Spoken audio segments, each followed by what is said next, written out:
When a composer writes a symphony, there's expectations. It's supposed to be a big piece, it's supposed to be a long piece, it's supposed to have a lot of elements, numerous movements. And Beethoven comes from a tradition, a classical tradition of Mozart and Haydn. He was born in Bonn in Germany and soon emigrated to Vienna. He wanted to go to the music capital of Europe as he saw it. He played for Mozart, did some improvisations. Mozart was very impressed and said, look out, this man will be someone important. He studied a little bit with Haydn, even though his main teacher was Albrechtsberger. He even studied with Salieri. When he started writing his symphonies in the early part of the 19th century, most of his symphonies he wrote in the first decade of the 1800s. The first symphony was a remarkable work, very much in the classical tradition of Haydn and Mozart.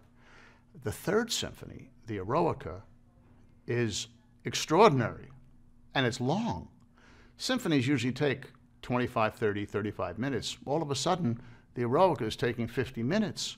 It adds a third horn.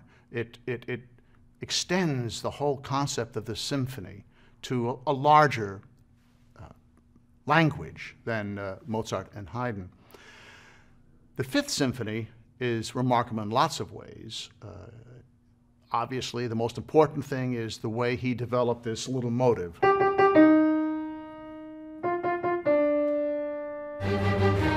Think about the audience hearing these notes, just played by the clarinets and the strings.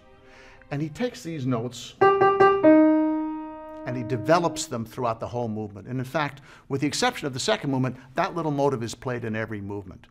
Something unusual for the time. When you're listening to the symphony, you don't really realize that that motive is going on all the time. You don't even know where it comes from some of the time. And in a way, I guess you're not supposed to. You're just supposed to hear it, and all of a sudden it's like, oh, this sounds familiar. This is recognizable. It somewhat holds together. But I thought I'd show you a little bit of what he does. Okay, so he takes this symphony, and he starts it. There's, in a sense, it's a wild energy because it's so much activity. There's these little moving notes constantly. There's no introduction. He just jumps right in. So you're in, and you hear this motive, which is, in a sense, of course, the first theme. And he, even though it's what we call the exposition, the first section of the piece, he develops it somewhat until the horns come in to introduce the second theme. So they play.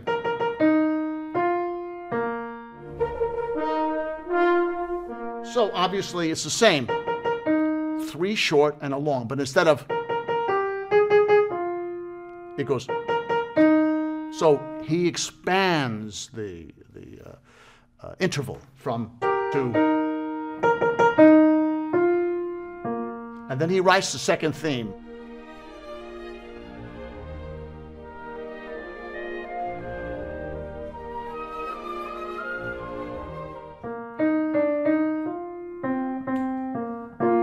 All within the framework of what the horns have just done.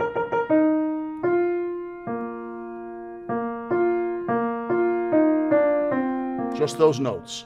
But while he's doing, you hear in the bass the same rhythm as the opening. If I didn't point it out to you, you wouldn't notice it. But if you listen to it, you'll see that you'll hear that cello and bass playing that motive underneath that second theme, which of course is a contrasting theme.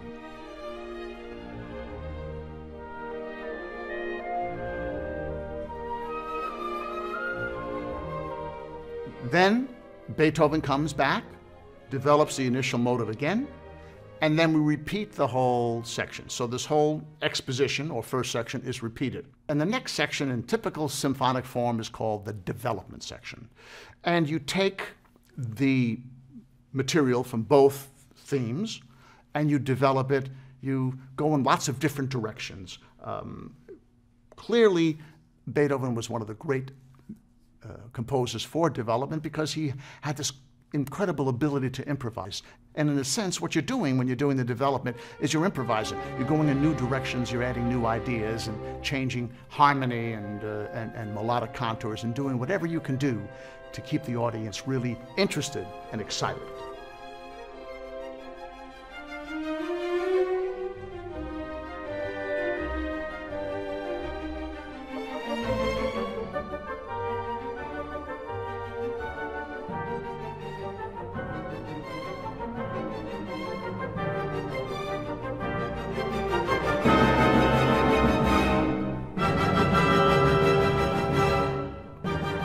And instead of just repeating the same motive over and over again, he extends it rhythmically, and of course he includes the gesture.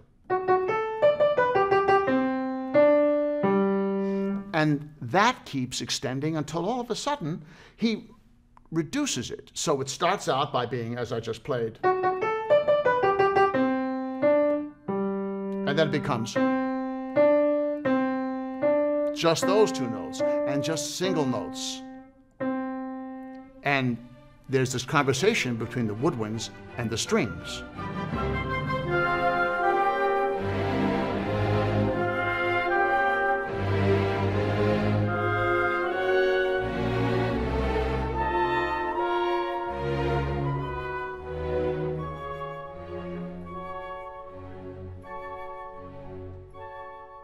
From two notes to one note, changes the harmony, and then he brings us back again with the same kind of excitement. And then again, single notes. And then again, he brings us back with that same gesture, this time. And it builds and builds and builds, just like it does in the first section.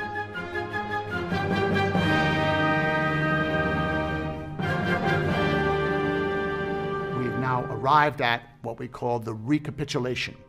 So we've had the exposition, we've had the development, and now the recapitulation. The recapitulation traditionally is a repetition of the first section with a slight variant in harmony, but otherwise it's the same.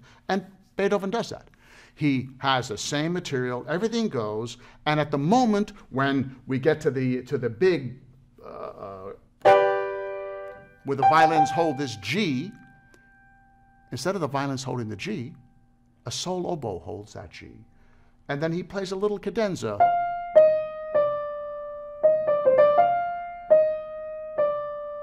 How unusual. Right in the middle of a symphony, first movement, everything comes to a halt. And there's the oboe.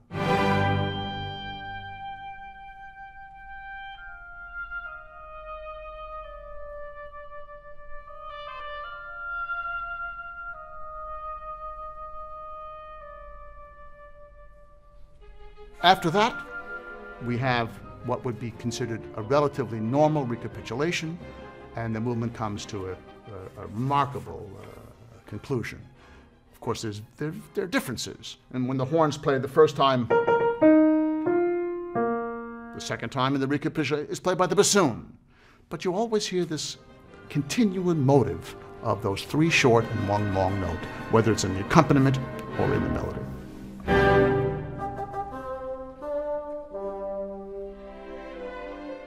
One other thing that's interesting is that the coda is always an important element in Beethoven's music. So we have exposition, development, recapitulation, and now we have another element, the coda. In Beethoven's case, the coda in the first movement of the Fifth Symphony is longer than any of the other sections. Codas, when they exist in classical form, are usually short, brief. It's just like the tag at the end. So here's this great genius who makes the coda even more important, well, in length more important than the other sections of the movement.